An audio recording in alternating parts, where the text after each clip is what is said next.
Oke teman-teman, gimana kabarnya? Boleh. Ada dari Yuli Maulida, katanya Alhamdulillah. Robi Allah, Alhamdulillah baik. Good Kak. Alhamdulillah. Jadi teman-teman di sini udah Baik, dalam Kak. keadaan baik semua ya. Oke, karena semuanya sudah dalam keadaan baik dan sepertinya kalau raganya sudah baik, tentu jiwanya juga sudah siap untuk mengikuti acara hari ini. Tapi sebelum memulai acara hari ini, alangkah baiknya kita berdoa menurut keyakinan dan juga kepercayaan masing-masing. Berdoa dipersilahkan.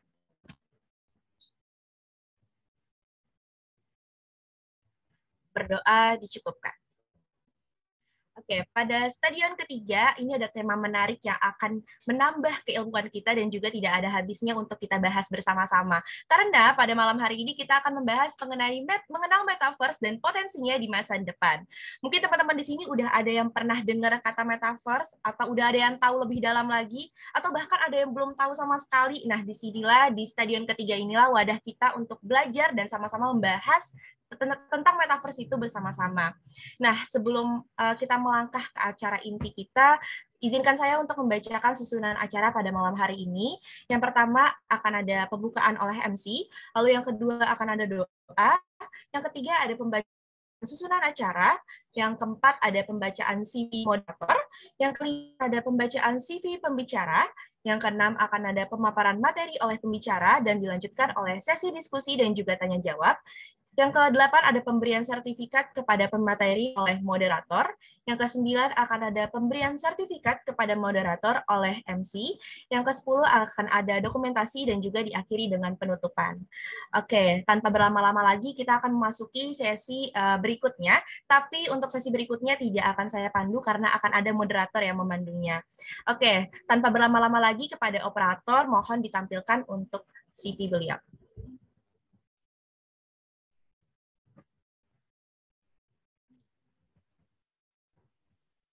Mau rumah lu di mana? Oke, moderator kita pada malam hari ini bernama Kak If Ahmad Rifai, yang merupakan mahasiswa program studi teknologi pendidikan. Beliau memiliki beberapa pengalaman kerja, sebagai staff library pada Kementerian Dalam Negeri dari Januari sampai dengan Maret 2022, dan terbaru sebagai Human Resource Intern pada Badan Pengawasan Obat dan juga Makanan atau BPOM dari bulan Juli sampai dengan saat ini. Lalu boleh dikebawahi. Adapun education levelnya atau pendidikannya saat ini sedang menempuh di Universitas Negeri Jakarta pada program studi teknologi pendidikan.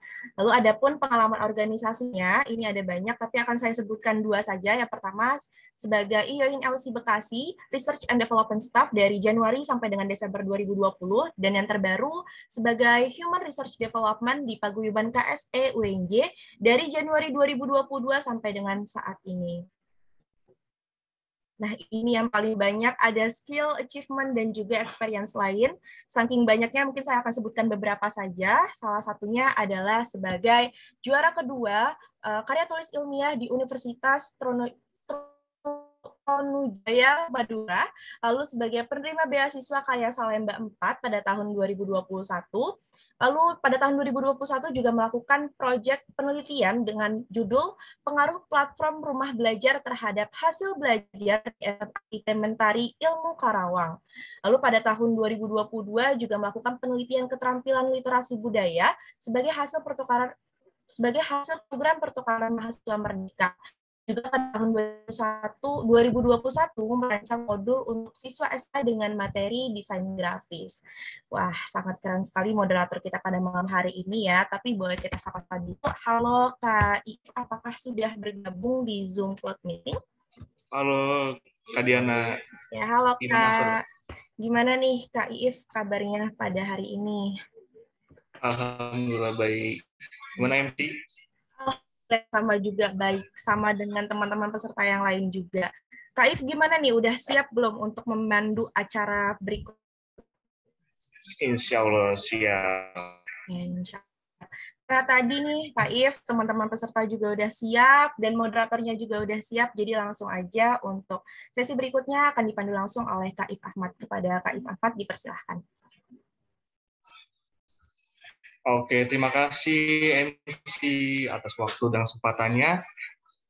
Assalamualaikum, halo semuanya. Izinkan saya memperkenalkan kembali diri saya.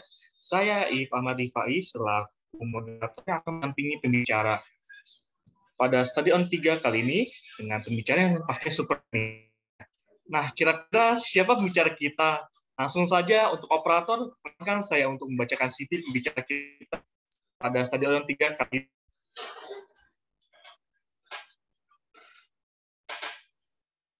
Pembicara kita pada kali ini adalah Bang Gerald Franciscus, memiliki passion yang diantaranya adalah marketing dan bisnis. Adapun beliau juga memiliki pengalaman sebagai administrator at LPIA Prakerja hingga saat ini, dan digital marketing at LPIA Homeschooling hingga saat ini. Wow, double job desk di experience untuk pembicara kita. Adapun achievement beliau, karena banyak sekali, saya baca dari 2 teratas terlebih dahulu, yang dimana beliau meraih runner up di RWRC Scientific Writing Competition dan sebagai juara 1 National Business Plan Competition from the UMSU Innovation and Creativity Carnival tahun 2022. Adapun beliau juga sedang menempuh S1 Manajemen di Universitas Negeri Jakarta, dan beliau juga memiliki hobi yang diantaranya yaitu melakukan penelitian dan menulis. Wow, keren sekali untuk pembicara kita pada kali ini. Jadi insecure nih. Untuk Bang Gerald, apakah sudah siap atau sudah hadir di room chat Zoom atau di Zoom meeting? Ya, apakah suara saya terdengar jelas, teman-teman? Terdengar dengan jelas, Bang Gerald. Gimana apa kabarnya, Bang Ge? Oke, luar biasa. Kayaknya semangat banget nih ngelihat teman-teman juga, beberapa ini on cam pada semangat-semangat mukanya ya, ada Acim dan teman-teman. Oke, karena baik, tapi sebelumnya saya izin mengingatkan terlebih dahulu. Tak bosan saya ingatkan kembali untuk teman-teman dan kakak-kakak yang hadir, bisa nih biar tahu nih yang hadir siapa aja, bisa kolom chatnya diramein dulu.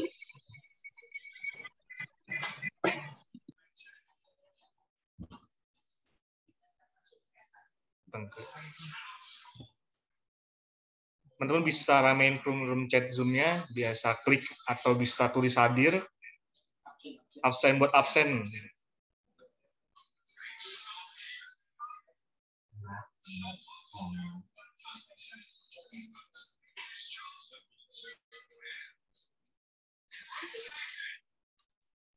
Oke, karena sudah antusiasme dari peserta dari stadion ini, mungkin dipersilakan buat Bang Gerald Franciscus untuk memaparkan materinya terkait tentang metaverse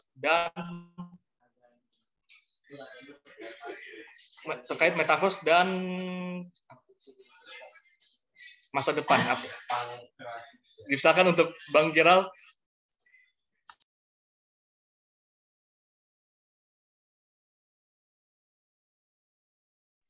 Oke, teman panitia bisa minta tolong untuk share screen mungkin PPT yang udah dikirim tadi dari Canva tadi ya. Oke.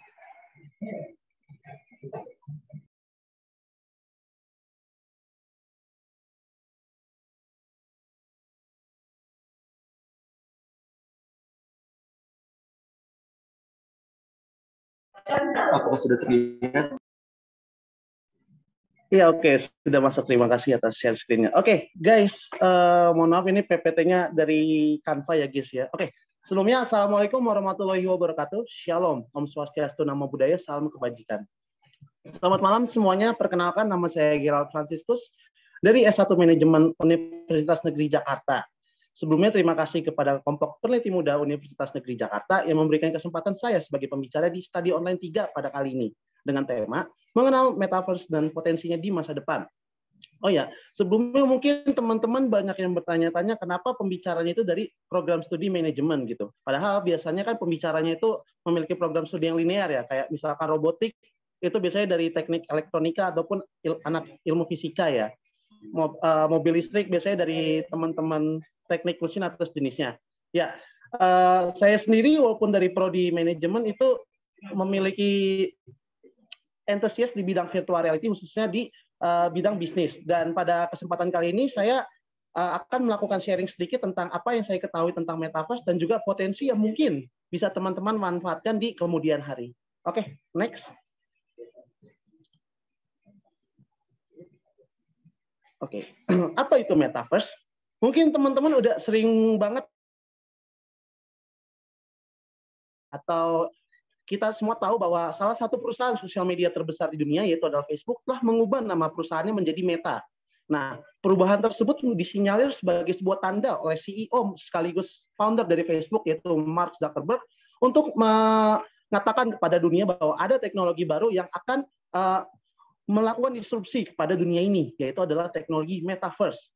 Sebelumnya, Metaverse sendiri itu mungkin banyak yang kita ketahui itu seperti dunia virtual, namun belum banyak yang mengetahui bagaimana sih itu metaverse di dalamnya. Oke, next. Ya, metaverse, the new reality. Kenapa dinamakan the new reality? Nah, metaverse itu dinamakan the new reality karena bagaimana konsep metaverse itu dapat mengubah seluruh aspek kehidupan manusia. Sebagai contoh, kita tahu sebelumnya itu saat internet diciptakan, internet merupakan salah satu teknologi yang mendisrupsi segala aspek kehidupan manusia. Nah, kita tahu sendiri internet telah menghubungkan manusia melalui media sosial, ada juga games di dalam internet, kita juga bisa melakukan browsing ataupun melakukan riset atau mencari-cari referensi untuk kegiatan kita melalui internet. Nah, metaverse ini digambarkan sebagai sebuah pengembangan lebih lanjut dari versi internet. Apa itu yang dimaksud dengan pengembangan lebih lanjut? Nah, pengembangan lebih lanjut soal metaverse ini adalah di mana orang-orang dapat melakukan kegiatan yang biasa dilakukan oleh mereka dalam internet ke dalam sebuah skenario di mana hal tersebut dilakukan secara virtual atau secara langsung gitu. Seperti sebagai contoh, jika kita melakukan searching terhadap, let's say kita melakukan searching terhadap menu masakan Padang gitu atau nasi Padang gitu. Biasanya kan kalau kita browsing di Google ataupun di internet kan itu akan muncul menu-menu terkait apa yang telah kita searching ya. Tapi saat kita menggunakan metaverse nanti, kita bisa secara langsung berkunjung ke restoran-restoran Padang virtual yang mana kita dapat melihat menu-menunya tadi itu secara 3 dimensi gitu. Di mana nanti teman-teman bisa mungkin di masa depan bisa makan secara digital juga ya. Jadi kita nggak perlu nunggu abang-abang driver dari GrabFood ataupun ShopeeFood untuk mengantarkan makanan kita ke lokasi kita ada. Nah, metaverse itu kurang lebih begitu. Diciptakan dari sebuah konsep novel yang mengatakan teknologi di masa depan adalah teknologi kita dapat bertemu langsung dengan orang lain tanpa dibatasi oleh waktu ataupun tempat dan jarak. Next. Ya, dalam teknologi metaverse terdapat beberapa perlengkapan yang harus disediakan sebelum menggunakannya. Yang pertama adalah komputer ataupun HP. Nah, dalam teknologi metaverse yang sudah ada, by the way, metaverse sendiri itu belum ada sampai sekarang, masih dalam proses pengembangan. Dan dikabarkan teknologi metaverse akan siap dalam 10 hingga 15 tahun ke depan. Nah, dalam skenario tersebut, ada beberapa teknologi yang diperkirakan akan mendukung ekosistem metaverse di masa depan. Yang pertama ada komputer ataupun bisa nanti menggunakan handphone. Prinsip kerjanya kurang lebih sama seperti saat kita melakukan browsing, di mana kita memerlukan sebuah device atau perlengkapan keras, hardware yang memungkinkan kita untuk melakukan mendownload aplikasi ataupun melakukan browsing di dalam internet. Yang kedua, ada yang namanya VR box atau VR headgear ya. Di gambar kedua, teman-teman bisa lihat itu ada gambar VR headgear. Mungkin bagi beberapa dari kalian sudah tidak asing lagi dengan VR headgear. Di mana VR headgear ini memungkinkan kita untuk dapat melihat aplikasi ataupun video virtual reality secara 360 derajat. Di mana dalam metaverse nanti kita akan berada dalam sebuah lingkungan yang divirtualisasi sehingga membutuhkan sebuah teknologi yang dapat memvirtualisasikan apa yang telah kita lihat dalam sebuah video tadi. Nah, di mana hal tersebut dapat digunakan dengan VR headgear ini, seperti pada gambar kedua. Lalu ada yang namanya VR treadmill atau pada gambar ketiga.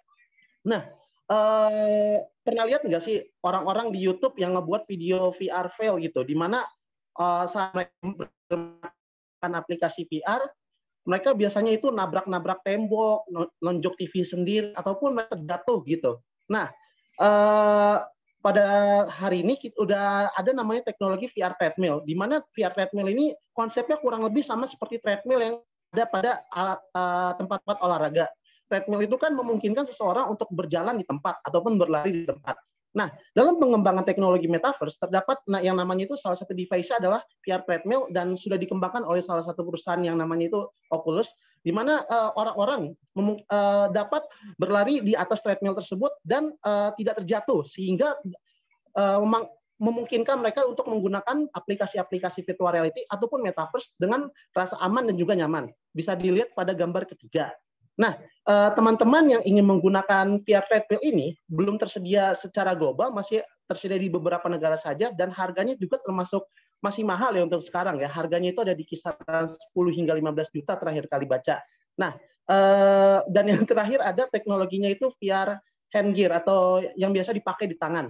Nah, mungkin beberapa dari kalian pernah nonton anime yang namanya Sword Art Online ya, atau anime-anime lain, tapi biasanya teknologi VR ini identik dengan anime Sword Art Online, di mana dalam anime tersebut seseorang bisa memindahkan kesadarannya sepenuhnya ke dalam dunia game.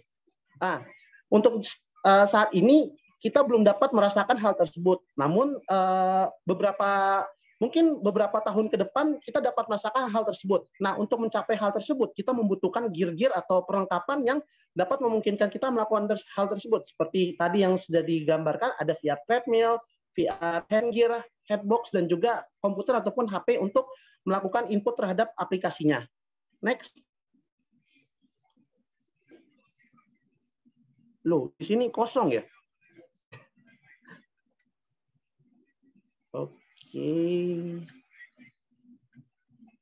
Oke, kayaknya ada sedikit kesalahan sistem. Jadi sebenarnya metaverse sendiri itu merupakan gabungan dari beberapa teknologi yang ada ya. Pertama, ada teknologi yang tergabung dalam metaverse. Yang pertama itu ada jelas internet. Untuk melakukan koneksi antara satu orang dan orang lainnya dibutuhkan koneksi internet. Nah, sehingga metaverse itu tidak akan jauh dari internet dan juga merupakan bentuk pengembangan evolusi dari teknologi internet itu sendiri.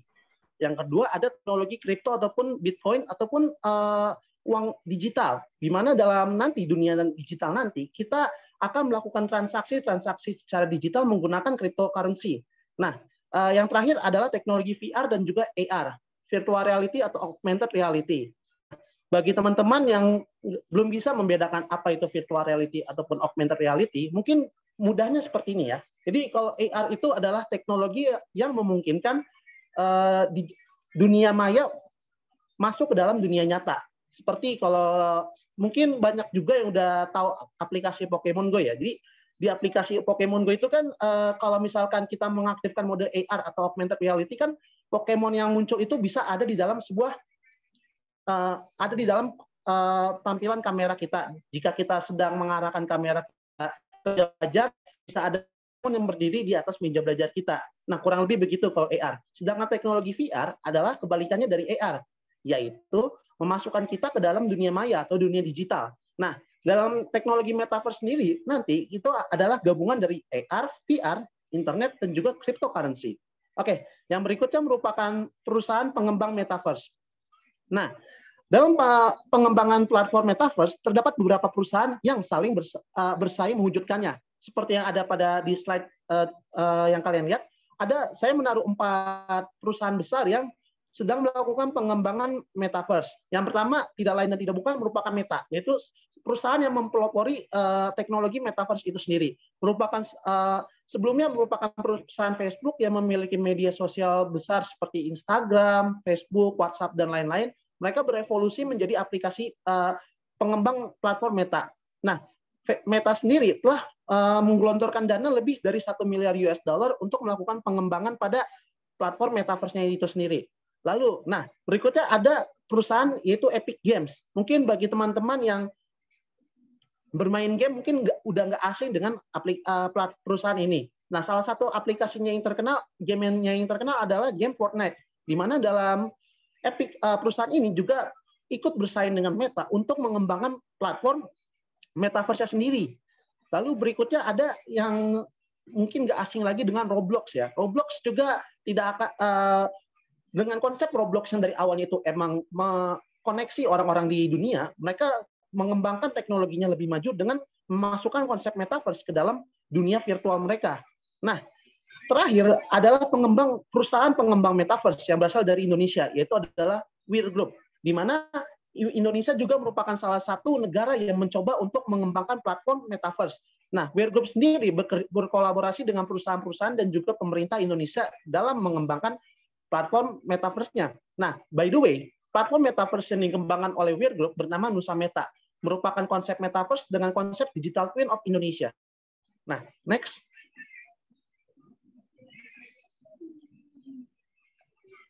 Loh, kok langsung ke sini ya? Sebentar, ini kayaknya ada beberapa slide yang kehapus ya. Oke, jadi oke, kita loncat ke slide yang ini ya. Sip. Oke, di slide ini adalah sejarah sejauh apa metaverse dapat berkembang. Oke guys, jadi teman-teman udah pada tahu dong bahwa metaverse itu merupakan sebuah platform yang menghubungkan orang-orang melalui dunia virtual, di mana dalam platform tersebut orang-orang dapat berinteraksi langsung secara real walaupun digital. Mungkin dalam internet kita dapat berinteraksi langsung seperti kita melakukan video call, chat, ataupun yang lain-lainnya. Namun dalam metaverse ini, koneksi ataupun interaksi yang terjadi akan bersifat secara real karena didukung oleh visualisasi secara 3 dimensi dan juga sentuhan yang terasa lebih nyata dan hal-hal lain yang dapat divisualisasikan dengan desain-desain yang demikian rupa tampak nyata. Nah, dalam pengembangan metaverse tentu saja hal tersebut akan sangat berdampak pada aspek-aspek kehidupan. Salah satunya adalah dalam aspek pembelajaran. Dalam aspek pembelajaran atau pendidikan, kita akan mengenal konsep pembelajaran yang berkolaborasi dengan teknologi metaverse sendiri. Nah, pada slide ini kita bisa lihat future learning di mana siswa-siswa di masa yang akan datang dapat menggunakan teknologi metaverse untuk pembelajaran mereka. Seperti yang kita lihat pada gambar tersebut, seorang siswa sedang melajari ilmu tata surya ataupun ilmu astronomi dengan menggunakan VR gear, yaitu berupa headgear ya. Nah, dalam gambar tersebut diketahui itu gambarnya itu seakan-akan nyata. Nah, jadi teman-teman yang memiliki antusias ataupun memiliki kesukaan terhadap bidang astronomi mungkin bisa dapat membayangkan bahwa bagaimana serunya sih kita bisa belajar secara langsung melihat planet-planet kita yang berputar di tata surya gitu. Nah, pada gambar lainnya juga terdapat anak-anak yang seorang anak yang belajar kimia dengan menggunakan headgear VR. Nah, oke, next slide.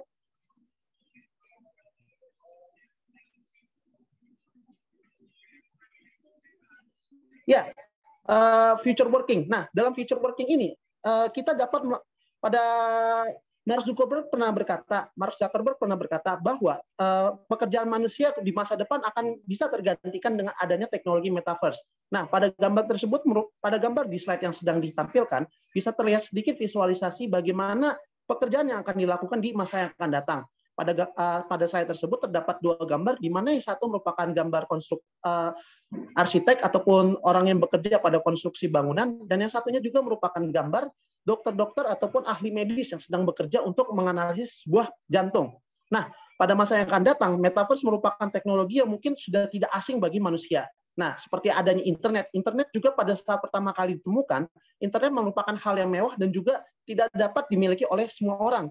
Namun sekarang kita semua tahu bahwa internet telah menyatukan banyak manusia dan juga merupakan bagian penting dari kehidupan kita.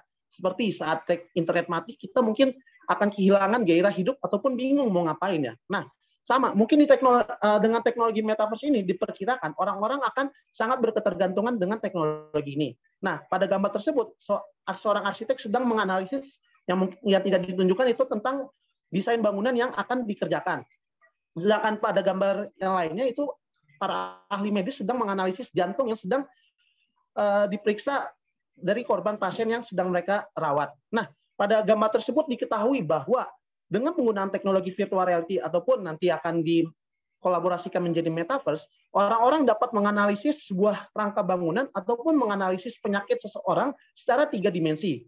Jika kita membayangkan, mungkin secara 2 dimensi, sudut-sudut yang tidak bayangkan saat kita sedang membicarakan suatu hal. Seperti misalkan jika kita ngebahas sebuah bangunan, mungkin ada beberapa sudut yang merupakan titik buta sehingga tidak dapat diketahui oleh beberapa teman kita. Namun dengan menggunakan teknologi virtual reality ataupun teknologi metaverse, kita dapat berada pada visualisasi ataupun desain yang telah dikerjakan oleh rekan kerja kita sehingga kita memiliki gambaran penuh dan tidak mengalami miskomunikasi.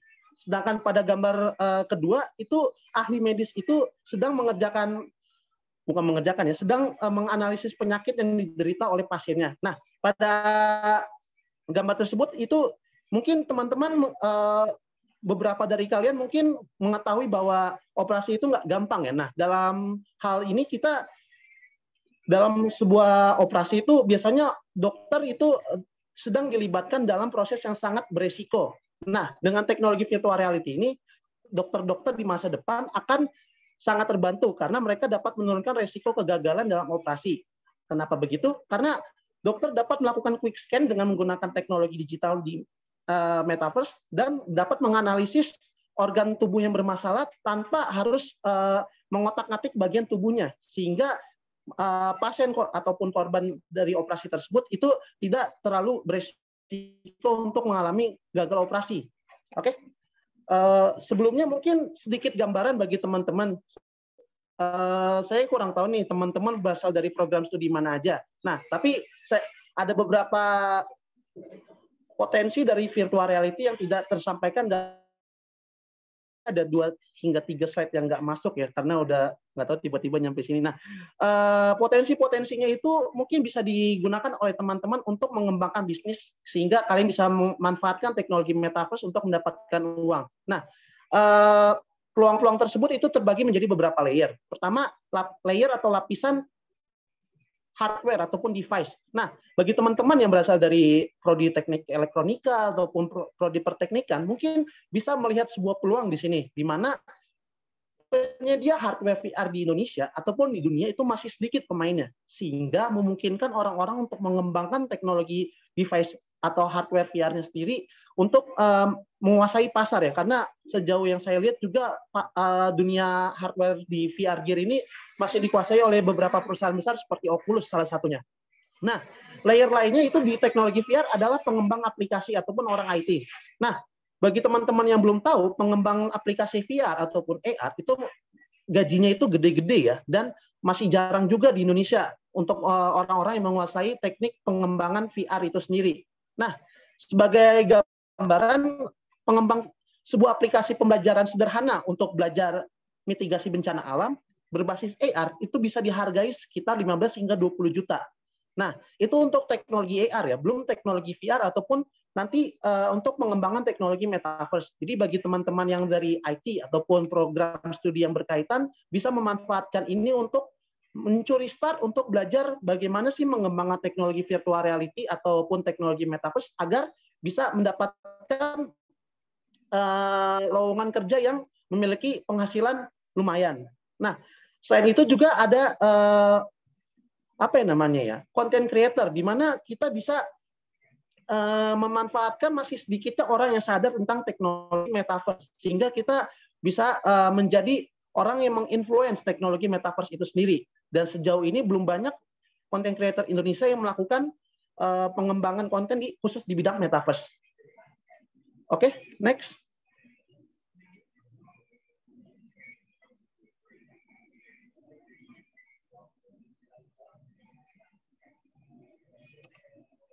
Loh, ini udah habis slide-nya atau gimana?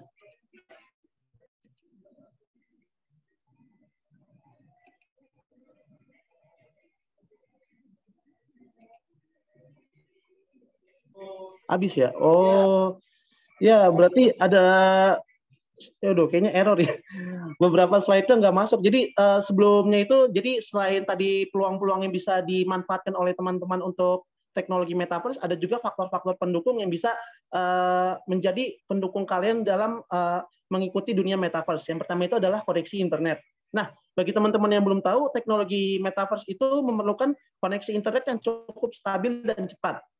Untuk video virtual reality sendiri, jika kalian menonton video virtual reality di YouTube, itu biasanya dengan kualitas 720 aja masih buram gitu ya, masih burik gitu loh. Nah, jadi untuk teknologi itu baru yang video virtual reality, yang metaverse. Jadi untuk metaverse sendiri itu memerlukan koneksi internet yang cepat. Sedangkan di Indonesia sendiri, internet masih belum secepat internet di luar negeri. Nah, yang berikutnya adalah teknologi atau device, di mana device untuk menggunakan teknologi metaverse itu masih relatif mahal. Dan juga yang berikutnya adalah faktor ekonomi digital untuk dari metaverse ini.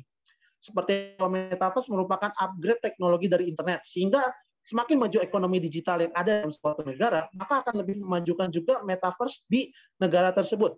Dan yang terakhir adalah kesadaran masyarakat, di mana masih sedikit orang-orang yang mengetahui manfaat dari metaverse itu. Dan mungkin masih banyak dari mereka yang tidak tahu apa itu metaverse. Jadi sebagai orang yang mungkin sudah tahu apa itu metaverse, bisa menyebarkan itu kepada orang-orang masyarakat agar mereka lebih cepat sadar sehingga dapat mendorong keberhasilan dari ekosistem digital untuk metaverse sendiri. Oke, sekian presentasi singkat dari saya. Jika ada salah kata mohon maaf dan terima kasih. Wah, terima kasih Bang Gera atas materinya. Tadi sungguh menarik menurut saya ya.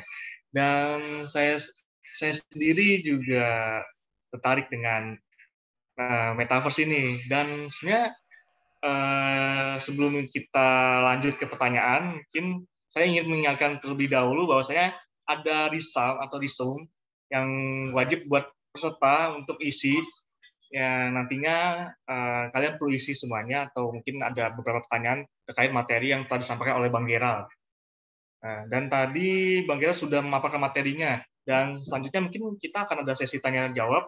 Untuk peserta yang mau tanya-jawab, bisa raise hand, atau bisa ngisi di kolom chat Zoom dengan format nama underscore pertanyaan. Itu teman-teman.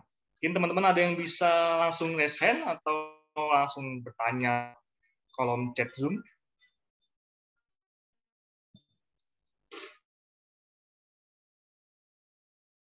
Baik, sebelumnya mungkin saya izin bertanya untuk Bang Gera sendiri. Kayak tadi ya, untuk yang saya tahu itu metaverse itu kaitannya dengan VR gitu. Dan saya juga awalnya itu tahu dulu saya VR tuh kayak kacamata merah biru. Nah, itu sebenarnya konsep dari VR dan metaverse itu sama kayak waktu dulu merah biru terus ada 3D gitu. Kayak gitu bukan konsepnya. Iya, terima kasih atas pertanyaannya. Sebenarnya kacamata merah biru itu yang dimaksud kacamata 3 dimensi ya. Jadi simpelnya adalah untuk kacamata 3 dimensi itu memungkinkan orang untuk melihat atau menonton sebuah video menjadi secara real atau secara 3 dimensi realnya itu Mas ya. Sedangkan untuk virtual reality sendiri tidak hanya sebatas 3 dimensi. Sebenarnya virtual reality itu lebih ke 360 atau 360 derajat.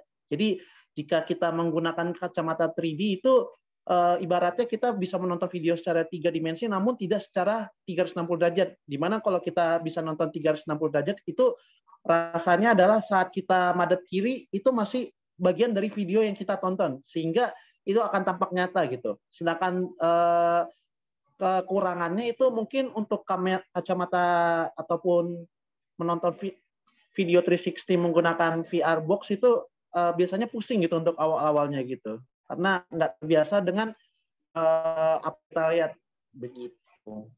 Oke, berarti bedanya itu kalau 360 itu bisa kita gerak-gerakin, kita bisa lihat sekitarnya gitu. Cuma kalau 3D itu kita harus memakai kacamata tapi harus menggunakan alatnya gitu ya, Bang. Benar sekali. Oke.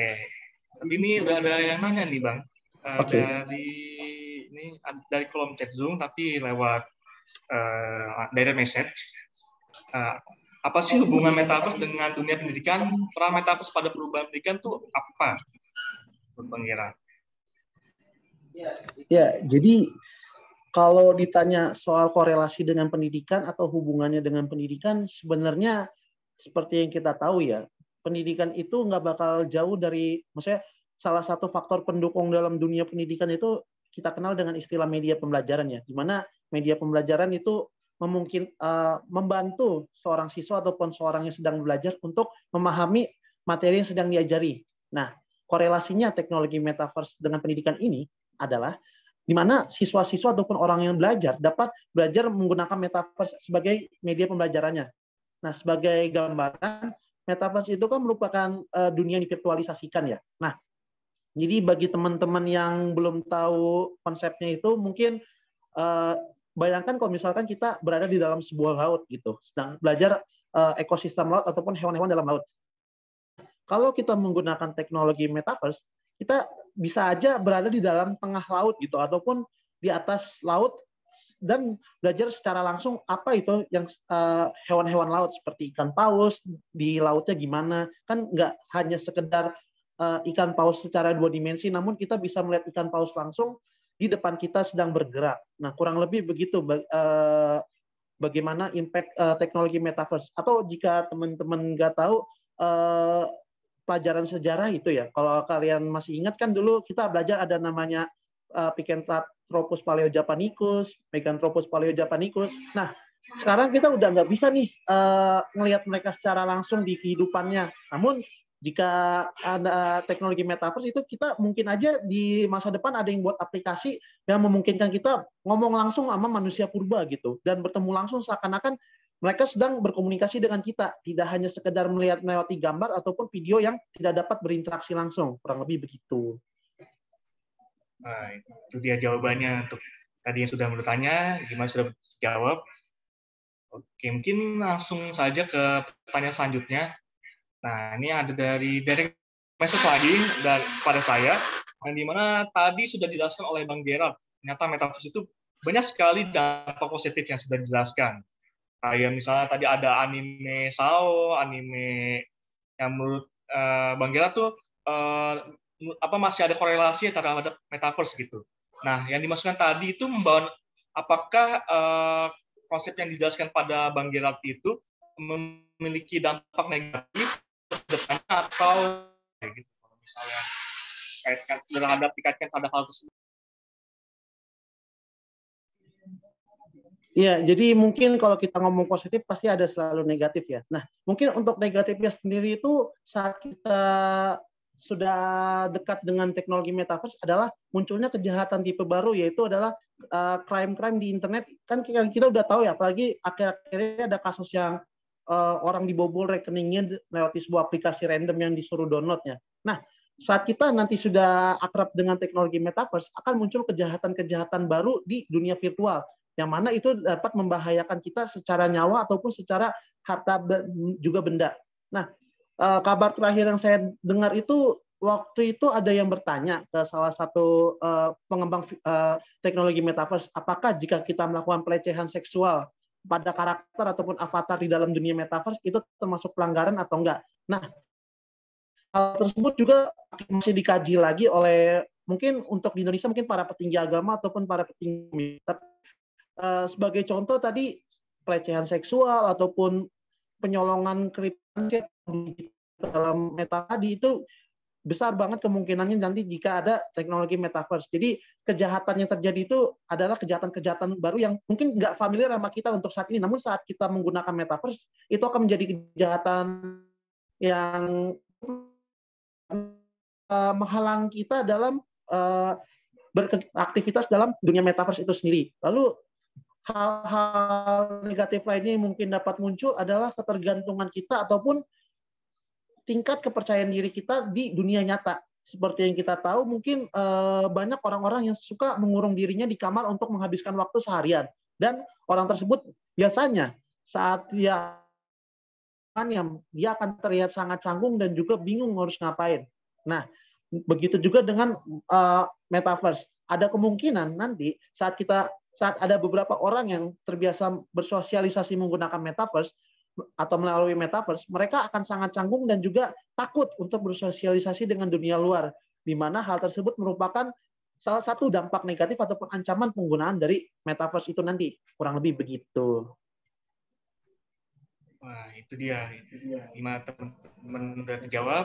Nah, kayak tadi jawaban dari Bang Gira ternyata emang pasti ada dampak negatifnya gitu. Terutama terkait kepercayaan diri kita gitu. Kalau kita di sosialisasi biasanya kita langsung, tapi di metaverse itu kita lewat online gitu ya. Terus akhirnya kita bisa kalau di sosial agak kurang gitu, jadi kurang percaya diri gitu. Selanjutnya ada dari message lagi, nggak ada yang mau langsung gitu nyalain on mic. Nah, apakah ini konsep dari metaverse ini sudah diterapkan? Jadi tidak mau langsung nanya gitu. Oke, mungkin ada dari yang sudah masuk di pesan saya, itu apakah ada prospek perencanaan penggunaan teknologi metaverse di Indonesia secara umum, baik dari pemerintah atau perilaku bisnis? Dipisahkan, Bang Gera. Secara umum, prospek dari pemerintah atau pelaku bisnis? Iya, jadi mulai dari mana ya? Pertama itu untuk perusahaan yang mengembangkan metaverse sendiri itu ada juga di Indonesia, ada Weir Group sama Sinta Group. Nah, dua perusahaan tersebut merupakan perusahaan pengembang VR yang kelas global, perusahaan terkenal gitu. Dan mereka sedang berkolaborasi dengan pemerintah untuk mengembangkan metaverse versi Indonesia yang dikenal dengan nama Nusa Meta nanti. Nah, dalam metaverse ini juga mereka bukan hanya Weir Group ataupun Sinta Group yang melakukan pengembangan metaverse di Indonesia. Ada juga perusahaan yang mungkin familiar dengan kita, yaitu Alfamart ya. Alfamart sedang mengembangkan model bisnis baru di mana mereka sedang mengembangkan Alfamart versi metaverse, di mana orang-orang dapat berbelanja di dunia metaverse langsung ke Alfamart yang ada dalam dunia metaverse tersebut, dan barangnya akan dikirim langsung. Ada dua versi, barangnya itu dikirim langsung ataupun barangnya itu adalah barang-barang digital yang hanya ada di dunia metaverse-nya itu. Nah, kurang lebih itu untuk pemerintah tadi kerjasama untuk mengembangkan Nusa Meta. Nah, sejauh ini sih untuk pengembangan metaverse itu baru Nusa Meta yang saya tahu yang dari Indonesia gitu, yang berkolaborasi dengan perusahaan-perusahaan pengembang VR besar di Indonesia dan juga pemerintah secara langsung. Bahkan saat pengembangan Nusa Meta ini pemerintah melalui Kementerian Keuangan atau pajak itu menggalang dana langsung dari masyarakat, di mana masyarakat dapat melakukan investasi untuk mengembangkan metaverse ini mulai dari 1 juta. Jadi serius itu pemerintah dalam mengembangkan metaverse-nya Indonesia, kurang lebih begitu. Oke, terima kasih. Tadi Bang Gera sudah jawab, ternyata udah ada Nusa Meta ya teman-teman. Jadi udah ada proses pengembangan. Terus ini juga selanjutnya ada pertanyaan gitu dari tetap juga masih ada yang kasih di pesan langsung kepada saya. Tidak ada yang mau langsung bicara. Terkait metaverse dan pendidikan di Indonesia gitu. Nah, apakah ada, kita tahu kan untuk pengadaan alat dari metaverse ini atau mungkin yang lainnya tadi kan masih kita masih kurang untuk pengadaan alatnya. Nah, kalau kayak gitu, bagaimana untuk sampai bisa kita menerapkan metaverse di Indonesia tuh sampai butuh berapa lama gitu, Bang? Berapa lama waktunya sampai kita bisa menerapkan metaverse atau mungkin konsep dari VR-nya tadi? Gitu. Nah, tadi kita banyak gap gitu di Indonesia ini. Mungkin kurang lebih itu sama kayak handphone ya. Handphone itu kalau kita lihat itu pada tahun 98, 99 hingga 2000 awal itu merupakan barang yang langka ya. Tapi mungkin sekarang kalau kita lihat hampir nggak ada orang yang nggak punya handphone, terutama untuk mahasiswa. Nah, begitu juga dengan device ataupun teknologi untuk menggunakan metaverse itu. Nah, tapi untuk nyampe ke fase itu ada beberapa faktor yang mendorong pertumbuhan teknologi metaverse itu. Salah satunya yang pertama adalah demand atau permintaan. Nah, untuk teknologi metaverse, VR ataupun AR, masih sedikit sekali orang-orang yang mengetahui teknologi tersebut, apalagi menggunakannya. Sehingga demand ataupun permintaan itu juga masih sedikit. Kan kalau kita belajar konsep dasar ekonomi kan kalau permintaannya sedikit, maka barangnya juga akan mahal kan, karena yang butuh sedikit gitu. Kelangkaannya juga jadinya tinggi gitu. Dan karena yang butuh sedikit, otomatis yang mengembangkan masih sedikit gitu. Tapi jika nanti yang orang-orang udah mulai kenal dengan teknologi metaverse, VR ataupun AR, maka orang-orang sudah mulai menggunakannya, dan di situ akan muncul fase di mana para perusahaan yang mengembangkan teknologi device mulai melakukan stok yang banyak gitu, dan secara perlahan harga barangnya itu akan juga ikut turun sehingga memungkinkan kita untuk membeli barang-barang tersebut. Nah, faktor pendorong lainnya mungkin kita bisa melakukan ATM ataupun amati tiru modifikasi untuk mengembangkan usaha kita sendiri, di mana kita mencoba menganalisis produk-produk yang udah ada, lalu kita mencoba merakitnya sendiri dan mulai memproduksinya dengan harga yang relatif lebih murah dibandingkan perusahaan-perusahaan tadi, sehingga kita dapat ikut membantu memberikan kesempatan bagi masyarakat untuk mencoba teknologi VR ataupun metaverse dengan harga yang relatif murah dibandingkan teknologi yang udah ada sekarang ini sampai saat ini. Kurang lebih begitu. Oke, tadi terkait permintaan dan pengadaan dari developernya. Mungkin ini terakhir nih Bang, pertanyaan terakhir. Sebagai mahasiswa yang berlatar belakang atau mungkin latar belakangnya sih ada yang penelitian, ada yang mungkin dari pendidikan, ada yang dari sosial gitu. Apakah kita bisa ikut berperan serta dalam pengembangan dunia di metaverse ini gitu? Kita bisa berperan atau ikut serta gitu. Apa yang kita bisa lakukan? Iya, ini di unmute jadi bingung ya. Oke, jadi untuk peran mahasiswa ya. Jadi kurang lebih pertama mungkin kalau mahasiswa kan nggak jauh dari kata riset, penelitian ataupun karya ya. Nah, jadi bagi teman-teman yang ingin ikut berpartisipasi dalam ekosistem digital ini ataupun ekosistem metaverse ini, mungkin kita bisa mewujudkan hal tersebut dengan membuat karya-karya di bidang metaverse-nya itu sendiri, ataupun mungkin bentuk paling sederhananya AR ataupun VR.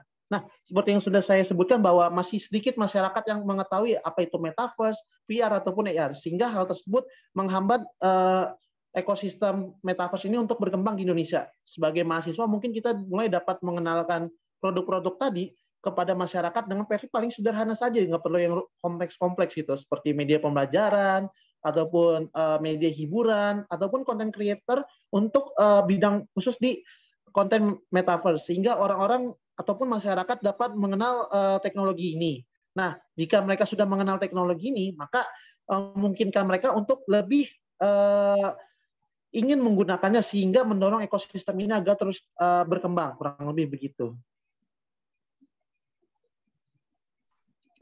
Itu dia tadi pertanyaan pamungkas kita di acara Stadion 3 terkait metaverse dan potensinya di masa depan. Namun sebelum kita tutup, izinkan saya untuk memberikan kesimpulan dari acara Stadion 3 ini, yaitu metaverse merupakan dunia digital yang memberikan kebebasan pada penggunanya, serta untuk melakukan berbagai aktivitas kita bisa melakukan di mana saja, kapan saja, maupun kapan saja, di mana saja gitu. Jadi sebuah metaverse ini juga merupakan ruang digital yang akan berpengaruh pada aspek pendidikan dan aspek bisnis. Yang dimana kita sebagai mahasiswa harus berperan serta atau mungkin mengikuti perkembangan zaman terkait halnya metaverse ini. Jadi begitulah kesimpulan yang dapat saya sampaikan untuk acara Stadion 3 ini. Jadi alhamdulillah kita sudah berada di penghujung acara. Dari pemaparan materi dari Bang Gerard Franciscus, tanya jawab sudah, dan tadi juga sudah ditutup oleh kesimpulan, dan saya selaku moderator pamit undur diri. Selanjutnya saya serahkan kembali pada acara MC, dan sebelum saya ini tutup, saya mengingatkan kembali kepada teman-teman semuanya untuk mengisi resume yang sudah ada di kolom chat Zoom, karena resume akan ditutup. Oh ya, untuk selanjutnya ada pemaparan untuk operator, silakan untuk penyerahan sertifikat.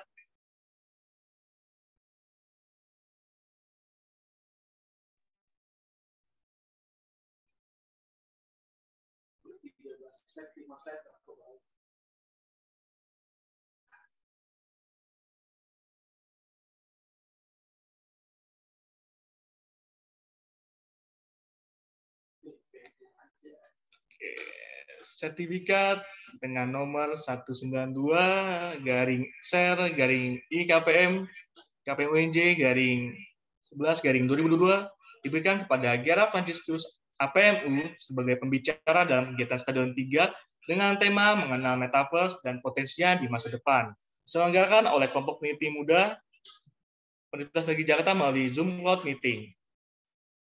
Jakarta 6 Desember tahun 2002 ditandatangani oleh Ketua Umum Kelompok Peneliti Muda Universitas Negeri Jakarta M. Rizky Wafian APMM dan ditandatangani juga oleh Kepala Divisi PSDA Kelompok Peneliti Muda Universitas Negeri Jakarta Yuli Mauludia APMM. Berikut ialah sertifikat secara simbol untuk Kak Gera selaku pembicara pada Stadion 3 kali ini.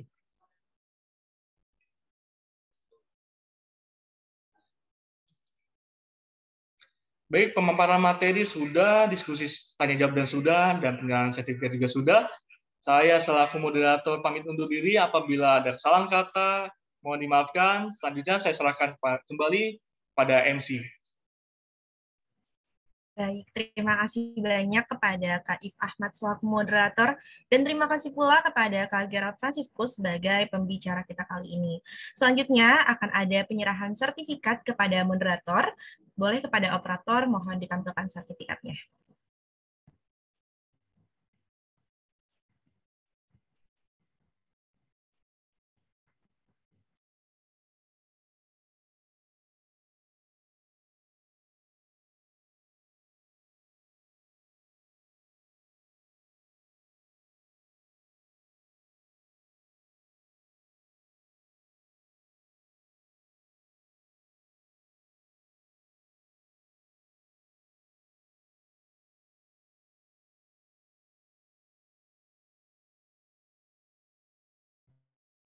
Kepada operator, apakah ada kendala dalam penampilan sertifikat?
Baik, sertifikat dengan nomor 3 KPMUNJ 11 2022 diberikan kepada If Ahmad Rifai APMM sebagai moderator dalam kegiatan Stadion ketiga dengan tema mengenal metaverse potensinya diselenggarakan oleh kelompok peneliti muda Universitas Negeri Jakarta melalui Zoom Cloud Meetings.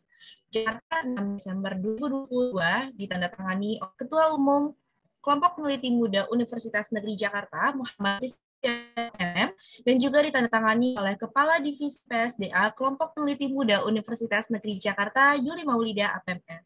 Kepada Kak If Ahmad, mohon diterima ya Kak sertifikatnya.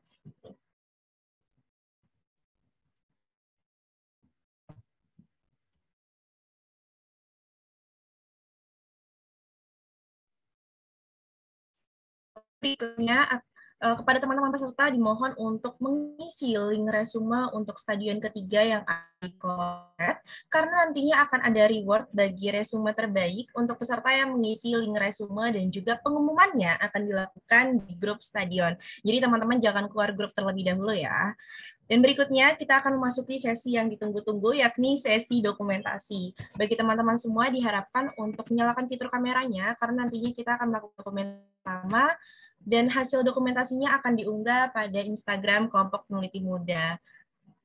Ya, teman-teman boleh on cam terlebih dahulu.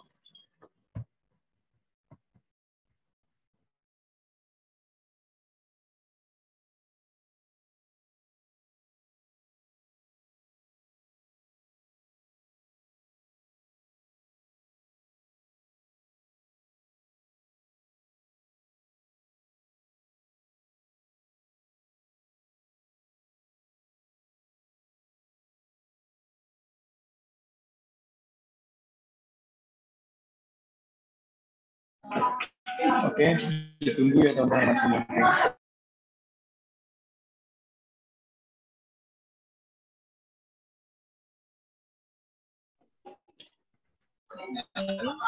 Apakah ada lagi yang ingin on-cam? Masih ditunggu. Untuk Dewi, Reda, B, Nadifa, Sofiatul Zahra, dan teman-teman yang lain.